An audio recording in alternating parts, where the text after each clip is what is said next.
ಡ್ಯಾಮ್ಗಳಲ್ಲಿ ನೀರಿನ ಅಭಾವ ಇದೆ.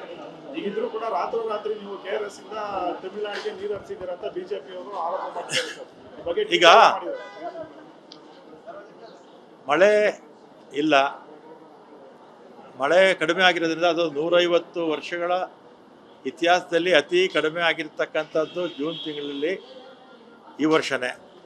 ಡ್ಯಾಮ್ಗಳು ಕೂಡ ತುಂಬಿಲ್ಲ, ನೀರು ಕೂಡ ಬರ್ತಿಲ್ಲ, ಒಳಹರಿವೇ ಇಲ್ಲ.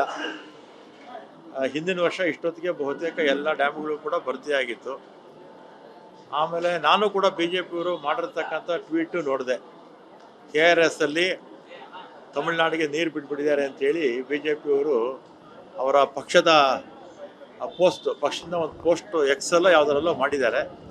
ಆಮೇಲೆ ವಿಪಕ್ಷದ ನಾಯಕರು ಕೂಡ ಮಾತಾಡಿದ್ದಾರೆ.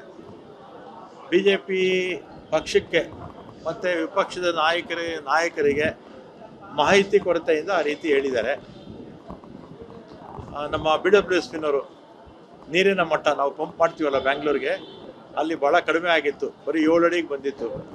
ಅದರಿಂದ ನೀರು ಹೆಚ್ಚು ಮಾಡಬೇಕು, ಇಲ್ಲಾಂದರೆ ಬ್ಯಾಂಗ್ಳೂರಿಗೆ ಪಂಪ್ ಮಾಡೋಕ್ಕಾಗಲ್ಲ ಅಂತೇಳಿದ್ದೆ ಅವರು ಪತ್ರ ಬರೆದಿದ್ರು ನಮ್ಮ ಸೆಕ್ರೆಟರಿ ಅವರಿಗೆ, ನಮ್ಮ ಇಲಾಖೆ ಸೆಕ್ರೆಟರಿ ಅವರಿಗೆ.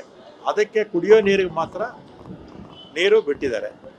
ಮತ್ತು ಬೆಂಗಳೂರಿಂದ ಕರ್ನಾಟಕದಿಂದ ಆಚೆ ತಮಿಳ್ನಾಡಿಗೆ ಹೋಗ್ಬೇಕಾದ್ರೆ ಬಿಳಿಗುಂಡ್ಲು ಹತ್ರ ಮೆಜರ್ಮೆಂಟ್ಸ್ ಇರುತ್ತೆ. ಅಲ್ಲಿ ವಿಪಕ್ಷದ ನಾಯಕರು BJPಯವರು ಅಲ್ಲಿ ಎಷ್ಟು ನೀರು ಬಿಳಿಗುಂಡ್ಲು ಹತ್ರ ಆಚೆ ಹೋಗಿದೆ ಅಂತ ಮಾಹಿತಿ ತೊಗೊಂಡ್ಬಿಟ್ರೆ ಅವರು ಟ್ವೀಟ್ ಮಾಡೋ ಪ್ರಶ್ನೆನೂ ಬರಲ್ಲ, ಮತ್ತು ಈ ರೀತಿ ಕಾಮೆಂಟ್ ಮಾಡೋ ಪ್ರಶ್ನೆನೂ ಬರಲ್ಲ. ನಾವು ಯಾವುದೂ ತಮಿಳ್ನಾಡಿಗೂ ನೀರು ಬಿಟ್ಟಿಲ್ಲ, ಕುಡಿಯೋ ನೀರಿಗೆ ಮಾತ್ರ ಬೆಂಗಳೂರಿಗೆ ಬಿಟ್ಟಿರ್ತಕ್ಕಂಥದ್ದು. ಬೇಕಾದ್ರೆ ಮಾಹಿತಿ ಅವ್ರಿಗೂ ಕೂಡ ಕಳಿಸಿ.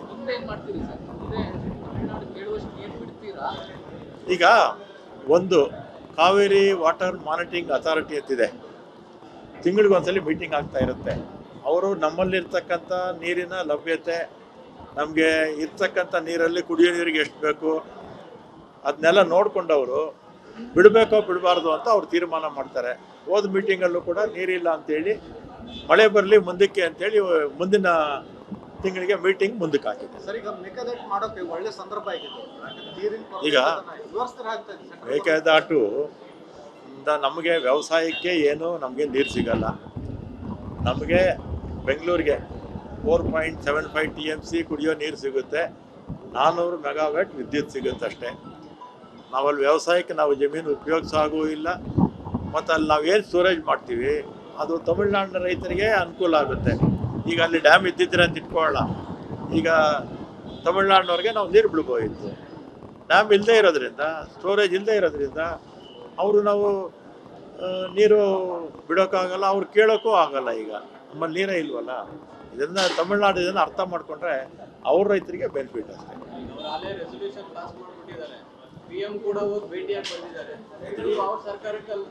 ಈಗ 2 ಬಾರಿ ತಮಿಳುನಾಡು ಸರ್ಕಾರದ ಭಾಗ ಆಗಿದ್ದಾರೆ ಕಾಂಗ್ರೆಸ್ MLAಗಳು.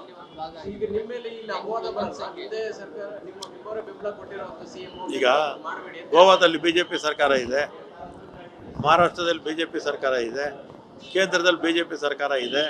ಮಹದಾಯಿ ತೀರ್ಮಾನ ಮಾಡಲಿ. ಆಮೇಲೆ ಕೃಷ್ಣಾದು ಆಂಧ್ರದಲ್ಲಿ BJP ಅಲಿಯನ್ಸ್ ಅಲ್ವಾ, ಕೃಷ್ಣಾ ರಿವರ್ ಬಗ್ಗೆ ನೋಟಿಫಿಕೇಶನ್ ಮಾಡಲಿ. ಯಾಕಂದರೆ BJP ಅವರೆಲ್ಲ ಒಂದೇ ಟೀಮ್ ಅಲ್ವಾ. ಈ ನವಲಿ ಡ್ಯಾಮ್ ಬಗ್ಗೆ ಏನಾದರೂ ನಿರ್ಧಾರ ಆಯ್ತಾ ಸರ್? ನವಲಿ ಡ್ಯಾಮ್ ಮಾಡೋದು ಅದು 3 ರಾಜ್ಯಗಳು ಕೂತು ಮಾತಾಡಬೇಕು. ಮೊನ್ನೆ 3 ರಾಜ್ಯಗಳ ಮುಖ್ಯಮಂತ್ರಿಗಳು ಸಭೆಯಲ್ಲಿ ಚರ್ಚೆ ಕೂಡ ಆಗಿದೆ. ಇನ್ನೂ ಸ್ವಲ್ಪ ಸಮಯ ಬೇಕು ಮಾಧ್ಯಮಗಳಿಗೆ ಹೇಳೋದಕ್ಕೆ.